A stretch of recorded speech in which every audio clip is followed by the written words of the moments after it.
Welcome. We're so glad you're here today. We still have some veterans and some of our members be arriving late, but we need to begin. We will be videoing this momentous meeting. So to start with, we're going to have our color guide. So I can ask you, if you are able, would you please stand for the advancing of the colors?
And now I'd like to invite Steve Hickerson up to read our invocation.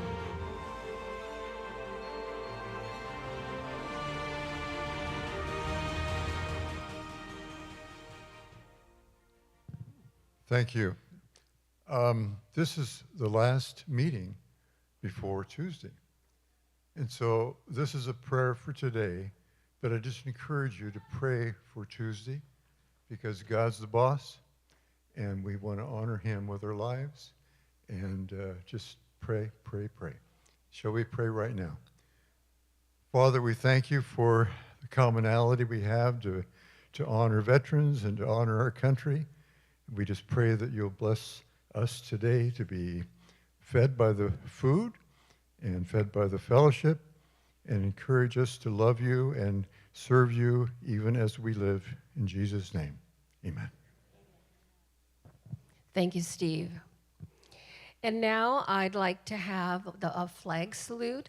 We had the person who was going to do the flag salute could not be with us, so I'm going to ask J.R. Davis to come up and please do the flag salute. For the Pledge of Allegiance, I pledge allegiance to the flag of the United States of America, and to the republic for which it stands, one nation, under God, indivisible, with liberty and justice for all. Two. Thank you, JR. And now I'd like to invite Chris Ramirez up to please sing our national anthem. Here you go, Chris. You're going to join me, of course. Oh, say, can you see by the dawn's early light what so proudly we hailed at the twilight's last gleaming, whose broad stripes and bright stars through the perilous fight o'er the ramparts we watched were so gallantly streaming, and the rocket's red glare, the bombs bursting in air, gave proof through the night that our flag was still there. Oh, say does that star-spangled banner yet wave o'er the land of the free and the home of the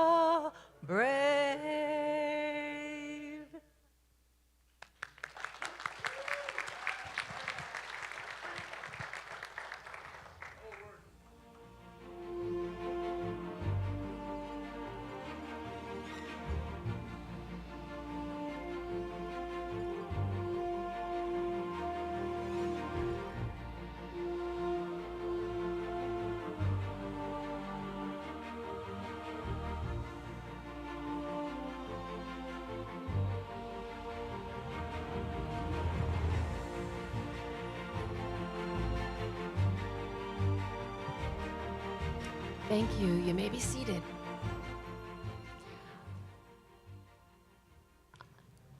I'm going to read our Americanism piece. First of all, I want to welcome you all, welcome all of our members, our faithful members, and our veterans. Especially, I want to acknowledge Shirley Morgan at this table over here. Shirley is our past president of 10 years, and she is my mentor, and she is an icon in this club. So Shirley, she's our editor of our newsletter. She's our historian. We have so much to be grateful for Shirley. Karen Blanco is our Americanism chair, and she couldn't make it today. She had surgery, and she wasn't able to make it, so she's asked me to read an Americanism piece that we feel is quite appropriate for the day we're celebrating. We're actually celebrating Veterans Day, but celebrating veterans, I'd like to celebrate it all month, all year. On Veterans Day, held each year on November 11th, we honor our selfless patriots who have served our country in war and peace. This national holiday is largely intended to thank living veterans for their sacrifices. Originally called Armistice Day, it commemorated the end of World War I. The term armistice comes from a Latin word meaning a stopping of arms. On November 11, 1918, World War I came to a close when the Allied powers signed a ceasefire agreement with Germany.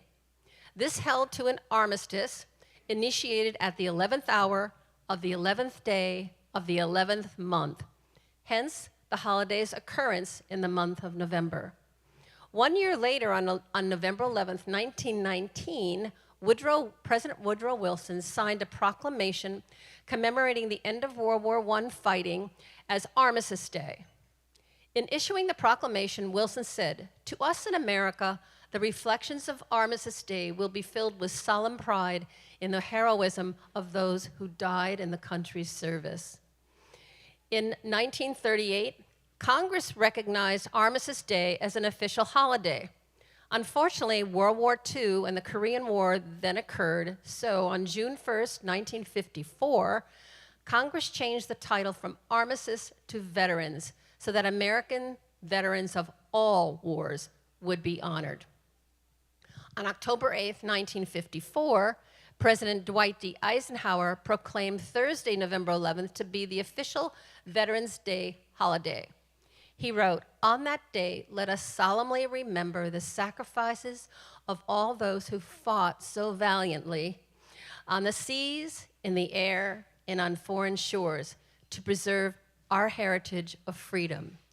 Let us consecrate ourselves to the task of promoting and enduring peace so that their efforts shall not have been in vain." In 1985, President Ronald Reagan spoke at Arlington National Cemetery on Veterans Day. He honored American veterans, reminding us that the living have a responsibility to remember the conditions that led to the wars in which our heroes died.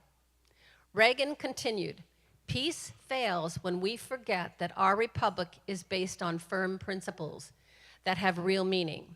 Hence, we are the last best hope of man on earth." Reagan asked his audience to pray for freedom and justice in a more stable world. Finally, last year on Veterans Day, Donald Trump, the man we hope and pray will be elected into the presidency this coming Tuesday, wrote on Truth Social, "To our heroic veterans, I am grateful for your service to our country. The full measure of your sacrifice and your family's dedication in support of your service will never be forgotten." President Trump continued, "On this Veterans Day and always, may God bless you and your family, and may he bless and uphold the United States of America. Make America great again." A heartfelt thank you to the special veterans who are here today, all of you. We honor and respect you immensely. God bless you and your families. Thank you, Karen Blanco, for that. And now with that, I'd like to, yeah, she does an amazing job, and we do. We love all our veterans. Thank you so much. Because you were brave, we are free. And now I'd like to bring up Kathy Raths who's going to give a special presentation to you. Kathy is our club member, and she's also a member of the Laguna Woods American Legion, and she has a very special role there. Welcome, Kathy. Here, Kathy. Before we begin our festivities today, we will recognize our POWs and MIAs. We call your attention to this small table, which occupies a place of honor near the head table. It is set for one, symbolizing the fact that members of our armed forces are missing from our ranks. They are referred to as POWs and MIAs, our comrades in arms. They are unable to be with their loved ones and families today, so we join with them in this humble tribute. We remember them. The tablecloth is white, symbolizing the purity of their intentions to respond to their country's call to arms. Remember, the table, set for one, is small, symbolizing the frailty of one prisoner against an army of his enemies. Remember, the single rose in the vase reminds us of the family and friends of our comrades in arms who have fallen. Remember, the yellow ribbon on the vase represents the yellow ribbon worn on the lapels of the thousands who demand with unyielding determination a proper accounting of our brothers and sisters who are not among us today. It also represents a love of our country, which inspired them to answer our nation's call. Remember, a slice of lemon on the plate reminds us of their bitter fate. Remember, the salt sprinkled on the plate reminds us of the countless fallen tears, theirs and ours, as we wait. Remember, the glass is inverted. They cannot toast with us today. Remember, the chair is empty. They are not here. Remember, as a small tribute, I ask that we take a moment of silence as an expression of our gratitude to those who have sacrificed for us. Let us remember.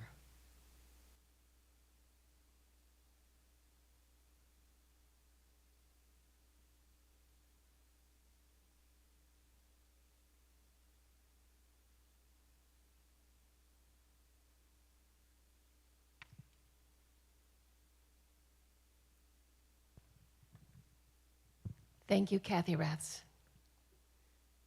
It's amazing, isn't it? Okay.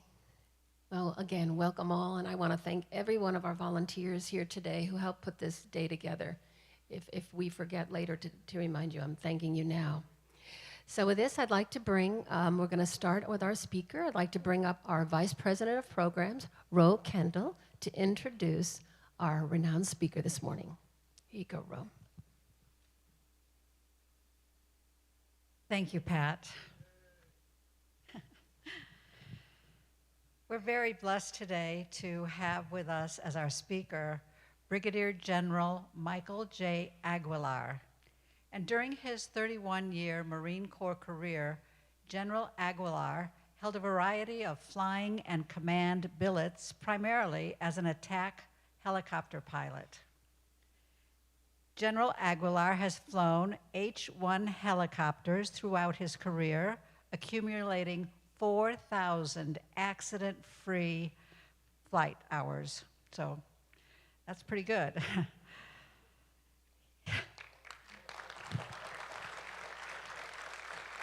Thank you. He is a distinguished and highly decorated veteran of the Gulf War, where he served as the executive officer, Marine Aircraft Group 16, operating out of Saudi Arabia. He is also the first person of Mexican descent to reach the rank of general officer in the U.S. Marine Corps.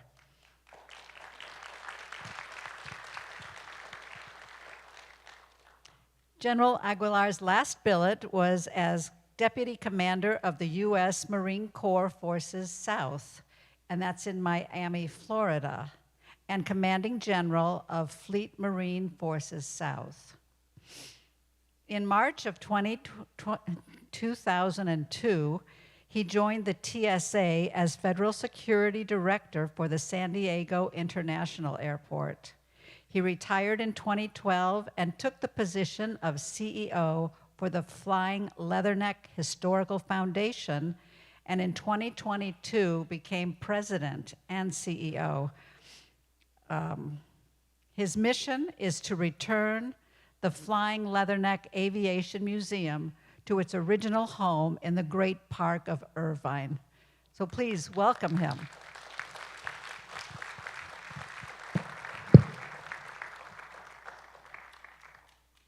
Thank you, Ro. I appreciate that. I know after an introduction like that, most of you think I'd be much taller. I'm sorry, I'm not. I do want to thank everyone for joining us today. It's an honor and really a privilege. And really, before I go into my presentation, what I'm going to do, you'll see me walking around. I like to be a moving target here. I would like all our veterans to please stand so we can really recognize you. Please, veterans, stand. Give them a great hand. There you go. Thank you very much. Thank you all for your service. Please, once they're standing, please.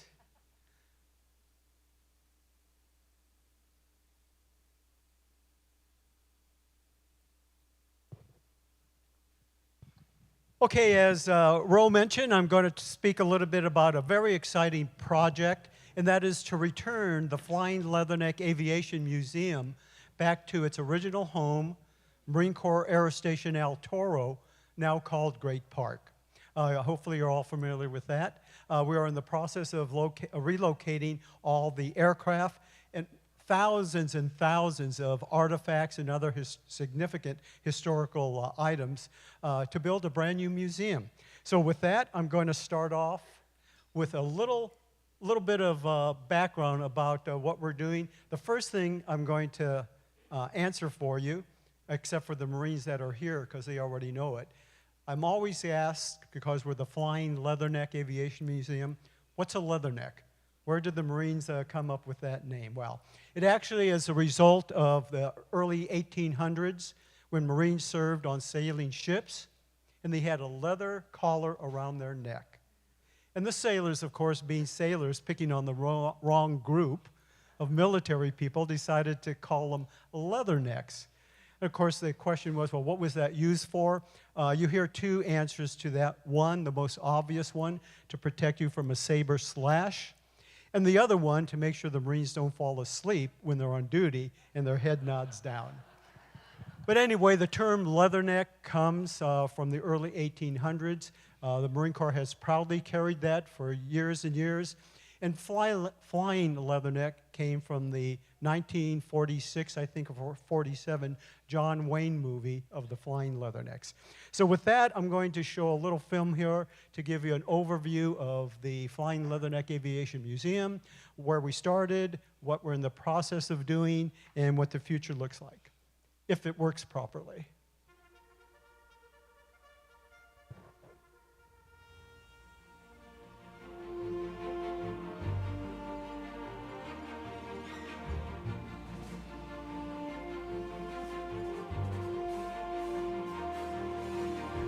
That's John Wayne, not me.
the city of Irvine, I think to underscore their commitment and support of this project, actually gave us a $20 million grant. You'll see later on our goal is to build our hopes and dreams is $58 million. We've been very successful. Just recently, we received a very large donation from Ron Simon, a local resident, of $8 million. So on top of what we had raised already, that brought us up to around $32 million. And it appears that we are going to get a pledge for $10 million that here very shortly, and that money will be coming available in January. So we're moving towards our $58 million goal. And you can see that there's a whole bunch of milestones and things that needed to be done in order to complete this project. This is the Cultural Terrace at Great Park. The city of Irvine is redeveloping all of Marine Corps Air Station El Toro. And it's under a large program they call the Great Park Framework. The first part of that framework is what they call the Cultural Terrace, which is located on the intersection of Skyhawk and Marine Way. If you're familiar with Irvine and the big balloon, so looking at the diagram here where it says Flying Leatherneck Aviation Museum, that's around where the big red or orange balloon is located. And this corner, this intersection, is where they're going to develop the Cultural Terrace. The facilities you see here, Hangar 297, that is where we currently have our aircraft stored, and we are performing restoration of all those aircraft. Everything you see to the left of 297 is the future and is under construction right now. The new Flying Leatherneck Aviation Museum Center on the top, where it should be, will be built. Our original budget, and we reversed engineered, or what you call value engineering, very conscientious and wanted to be good stewards of all the donations we got. We were building our museum to fit inside our budget. Well, with this extra money we've been accumulating, it looks like we're going to extend the museum now from our original 100,000 square foot footprint to an additional lineal feet of 120 feet that will add on to that. So we'll have a much larger facility. Down at the bottom, there will be some partners that will be joining us on the left of the screen. That is Pretend City. They're building a facility there. They operate in Orange County right now. And to the right of them is Orange County Music and Dance. Just above them, there's an existing facility that the city is refurbishing, and that will be a multi-use venue for them. But that's what they call the Cultural Terrace, and that's where the new FLAM will go. We're hoping to break ground February of next year, and it will take 14, 16, maybe 18 months to build the facility.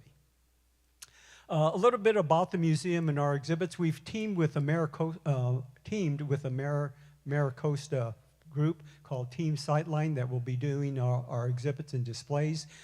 This is Sightline's current facility. They actually have their own small little museum, so we're very proud and very excited to be able to partner with them to build this exhibits and displays.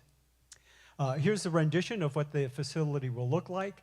Add another 120 feet to the left of the building now, so it's going to be much more enlarged. We have a full-scale build-out of the museum at our offices at Sightline. So all our aircraft are situated right now, and it allows us to move them around as we move forward with our plans to decide where we actually put our museums. But I think it just shows how far we've moved in our planning for this museum. Okay, I'm going to show you just a quick little film here. It's an aerial view of what that model looks like.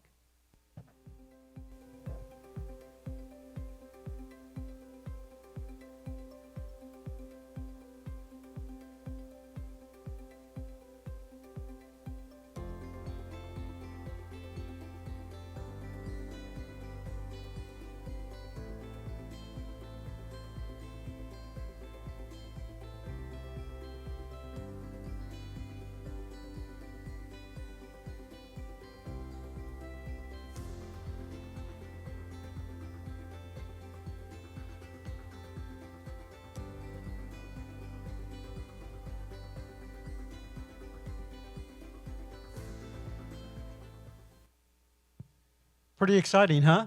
I know for the guys, you get all excited like me. We love toys. We go back to our childhood. And I'm really excited about this. In fact, I tell people, I have the heart of a second lieutenant once again. And so my approach to this is a great deal of excitement. Unfortunately, I now exercise the common sense of a second lieutenant, so we're in a little bit of trouble with that. But it's an exciting program and project that we have going. These are just concept displays right now. We'll see what we actually end up with. I am going to go through these a little quickly, so you'll just look at them, but there are two that I will take a moment to explain. So as we're saying, we want to make these very experiential. We're going to tell a story about Marine Corps aviation and our involvement in our various conflicts. I'm going to take a moment for this. This aircraft is called a CH-46, very iconic Marine Corps aircraft. We call it Lady Ace 09. When you're flying aircraft around squadrons, every squadron, like every individual, El Jefe, Maverick, and Top Gun, every squadron has a call sign. So for command and control, you know who the squadron is, and you use the aircraft side number when you're flying around. So the control towers or whoever's controlling the aircraft knows who they're talking to, which aircraft. This is Lady Ace 09. It is our most significantly historic aircraft we have in the collection. It is the actual aircraft that flew the American ambassador and American flag out of Vietnam in April 1975. So it's a very cherished one. The display, as you see, will depict the aircraft landing in the embassy compounds where it picked up the ambassador. Now, in the background, you might be able to pick up a small aircraft on top of a building. That's a very iconic Vietnam aircraft picture that shows a Huey taking off on top of a hotel building. Most people think that's what the American ambassador took off on. Not true. He took off out of a 46 in the ambassador in the compound. But the reason I point that out, not that it's the wrong takeoff spot for the ambassador, it was the building was actually a CIA building. And so that was a Huey that was landing, and we assume was taking Vietnamese individuals who were working possibly with the CIA or the US government, and they were flown off the top of the building. Here's what makes this exhibit so special. The lead designer at Sightline is a Vietnamese refugee, Viet. He and his family actually took off from on top of that building in a Huey. He has now lived in the United States since he evacuated his family in '75, an American citizen. And what a great American story. He is now giving back to America in appreciation for coming and now becoming an American citizen with design of this exhibit. So every time I tell people that, I get chills that it's a great American story for Viet to be able to give back to America now. So anyway, that's an exciting display we're going to have. We'll move on again with other ones. I won't spend time on the Cobra, all the white flu Cobras. We'll just pass over those real quickly, but it is the best aircraft to fly. Other displays, again, depicting various radar electronic countermeasures that are used in the Marine Corps. Command and control, there are 7 functions in Marine Corps aviation. When we say functions, it's attack, aircraft, fighter aircraft, command and control. The latest one, the 7th one, is unmanned aircraft, UAVs. So those are the 7 functions of Marine Corps aviation. We'll also have displays of night vision equipment. We're going to use modern technology, AR, IR experiences. To underscore the importance on STEM, I'm going to take a second on this. This is an ejection seat exhibit, just to share with you kind of how we're thinking about approaching STEM. So of course you ask, what's so excited about an ejection chair? Well, what we're going to do, of course, is explain the engineering, the mechanics of the ejection seat, and then the sequence of that to get kids or older kids excited and aware of what it takes to design and the sequencing of that. But then what happens after the pilot pulls the ejection seat? Well, he enters an airstream of 300 knots or more. So we're going to carry on in this display and explain the physiological impact on the pilot once he enters that airstream. Then the next question is, once he ejects safely, gets on the ground, how do you get home? Well, of course, for our youth, they're going to hold up their iPhone and say, well, I just plug in home and I get home. As the veterans know, that is not how it works in the combat zone. You got to learn how to read a map. And I'm not talking about a Thomas guidebook, which a lot of people don't even know what that is nowadays. But we're going to have, as part of this third part of this exhibit, it's in the civilian world, reading a map's called orienteering. So we're going to have our visitors identify the time period, the type of equipment they have with them, and they're going to have to learn, or they're going to read a map and figure out how to get home. So it's just hopefully to share with you how we're thinking beyond just having a dull, static display aircraft that just old guys like me like to go up and read the information. We want to make it very experiential and immersive for our visitors. Excuse me. Again, more displays just showing all concepts. We'll see at the end of the day what we can afford to buy. And of course, we will have an exhibit that talks about the Marine Corps and their involvement in space. As everyone knows, John Glenn, Major John Glenn, USMC, went around the Earth first as an astronaut. So we'll continue with the story of Marine Corps aviators' involvement in aviation. More displays. Our milestone, just quickly, we started the site preparation, moving along from left to right. This summer, the electrical infrastructure and water's going in. By January, February, a certified dirt pad will be given to us, where we'll then begin our construction. And we're hoping to open the museum sometime in 2026. Just some of the aircraft that we have right now. The only one that I'm going to point out is the Cobra in the top left corner there. I actually have flight time in that aircraft. So I think it's appropriate that an aircraft that I actually flew, that both the aircraft and I are ending up in the museum.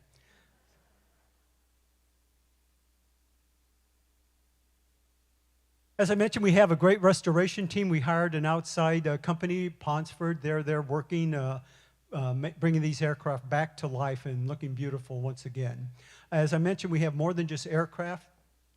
We have a lot of equipment and displays that will talk about the 7 functions of Marine Corps aviation. Here are command and control, air defense, that we have available right now and will go on display.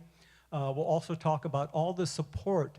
It's going to be, our museums, our exhibits are going to be more than just about the tall, good-looking aviator. Think that was funny? Okay, that's all right.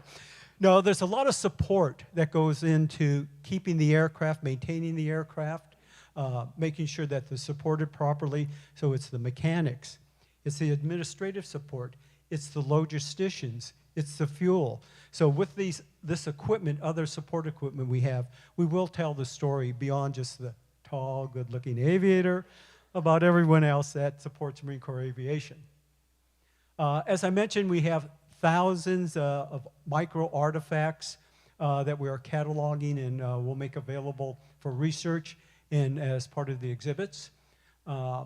This just gives you a little idea of what it takes to move 40 aircraft down the freeway. Some of them are pretty big, so you have to disassemble them. Some of them are so large you can only move them at night. But it's quite a heavy lift, if you will, to get this done.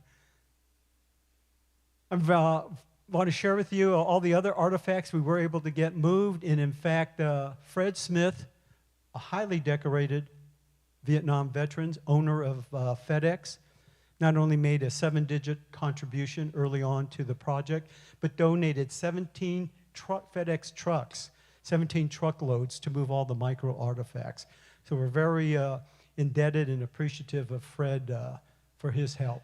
Great, great Marine. Our collection, we've got everything there by November of this year, we will have completed with our last 7 aircraft transporting everything that's there. We are now operating. We've moved our operations out of San Diego, and we're operating out of that hangar 297 now. So with the exception of 7 aircraft, everything's there. As I mentioned, our fundraising is moving along pretty good. Hopes and Dreams, $59 million. That 32, which I haven't updated, but in January we think it's going to be at 42. So we're getting much closer to our goal. Eventually I'm going to get my Corvette, but that'll be the last thing we'll buy. As part of our fundraising project, we've actually divided the facility into various pieces, providing naming rights. As I mentioned, Simon had already given $8 million, so he is going to get credit in his name for the main exhibit hall.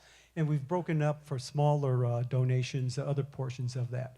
So we're selling all parts of the aircraft for $28 million. You get your name on the whole building. So if anyone wants their name on the whole building, you can see me right after lunch.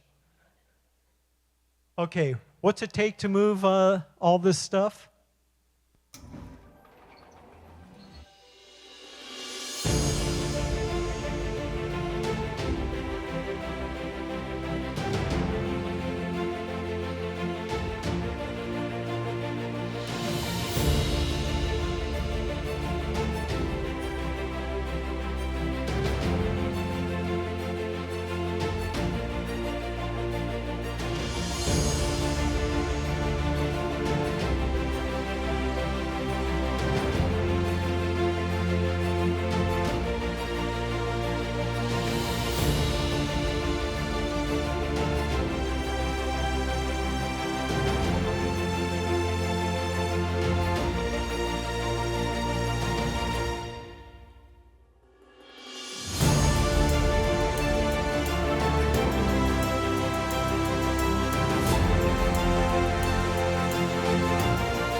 Okay, that's it. I'm sorry I ran a little bit over. I do want to, thank you. I do want to entertain any questions, if I may, Pat. So are there any questions? Easy questions, please. Yes, ma'am. Have to clean up. The toxins in the grounds? No. The question is, as you know, on the Great Park is a mega site. So no, the city's responsible for mitigating all the spillage in there. No, I don't know how much money you'd need to collect to do that. Yes, sir. Someone? Yes, ma'am. Are any of the exhibits going to be those at which individuals can walk through? Great question. The question was, are some of the exhibits going to be able to have guests walk through those? The answer is absolutely yes. Most museums don't want you to touch any of them. The aircraft all belong to the National Museum of the Marine Corps, so we'll work around them, but we're very fortunate we are acquiring some aircraft that we will own, and we will actually have people enter those. So yes, the answer, we will have some exhibits, aircraft specifically. Pictures with kids inside the cockpit, no matter their age, we'll put them in the aircraft and take pictures. Yes, sir.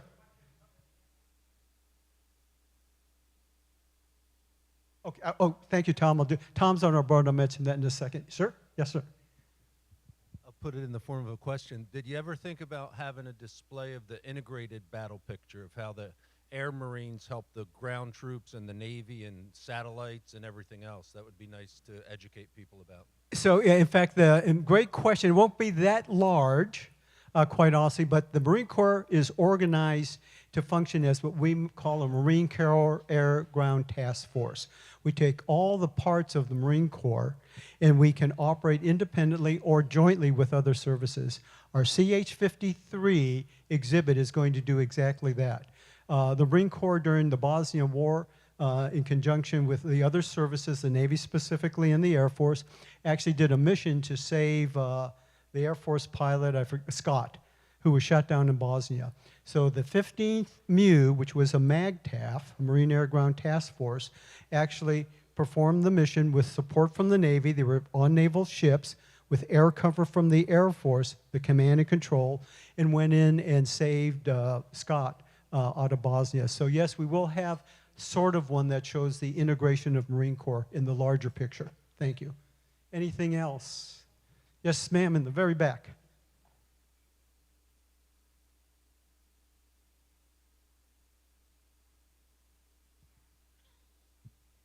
I didn't know who to make it up to. Oh, hi. I would like to volunteer. I can't walk too much, but I have a big mouth. Asking volunteering, absolutely. In fact, we are in the process right now of taking names for people to volunteer in any number of areas we have going on. Right now, we're looking volunteers, people that like to bend metal or wash aircraft. So we do have people that are coming down to do that. We need some administrative help with the cataloging and inventory of our artifacts. And when we open the museum, we will have docents. And we are looking for docents. And of course, whatever your limitations of mobility will allow people to come down and be docents for us. So we have a place for everyone. And you know, another thing she added, she goes, I want to help you raise money. That's what Joan Gear said. Well, thank you what she very wants much. to And as you can see here, our website, www.flyinglettertothenext.org. You can go online. You also have our address. You can mail checks to us. So we take credit cards, checks, you name it, we'll take it. And it's Again, also, I want to tell them it's on your program today, underneath Brigadier General's bio, we have his website for donation. Thank you. Okay, with that, I'm going to hold off any more questions. Tom, who's on our board, Colonel Tom O'Malley there, another great Marine. We do have annually, as part of our education program, in partnership with schools, and we have transferred this partnership to the Irvine School District. We run an annual art and essay contest for the K through 12 schools. So we now have that going on. We invite any people that might be interested, have grandkids locally, cash awards to them. Very successful program. We ask the students to write a piece, article on a person that they admire, that represents the values of Marine Corps aviation. For those that don't write too much, well, there's an art contest. We've been very successful with that, and it's a pleasure to move that program up here. That cover it, Tom? Okay, ladies and gentlemen, thank you very much. I'm going to apologize. After lunch, I've got to go to another meeting, but it's been my pleasure to share bread with you today, and I look forward to seeing you when we open the museum. Thank you. Can you, Brigadier, can we have them stand by their service at the Navy? Can we do that? Can you- Okay. Okay, Pat's asked me, we want to have our service members stand by the service. So I'm going to begin, not in any particular order, other than the Marines will be last. Let's have the Army stand up, please. Who was in the Army?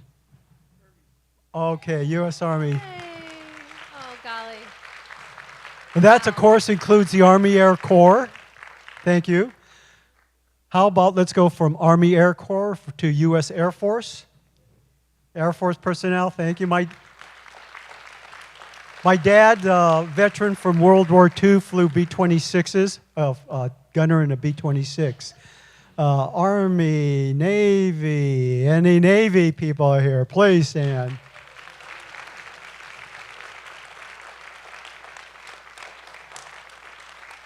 The Marine Corps could not get anywhere without the Navy. Thank you. We appreciate that. Transportation. Any Coast Guard personnel here? Sometimes we forget the Coast Guard. Great service throughout the years, but give a hand to the Coast Guard anyway. Okay, any Marines here? All right, let's, okay, hello, there we go. Yay. Woo. Thank you, thank you. Oh my golly. Thank you all for your service. Thank you, Brigadier General. All right, was that awesome? I mean, it's. I have to tell you, I just spent time with the Brigadier General for our Light on America show, and we taped a half-hour show, and it goes into a little bit different detail.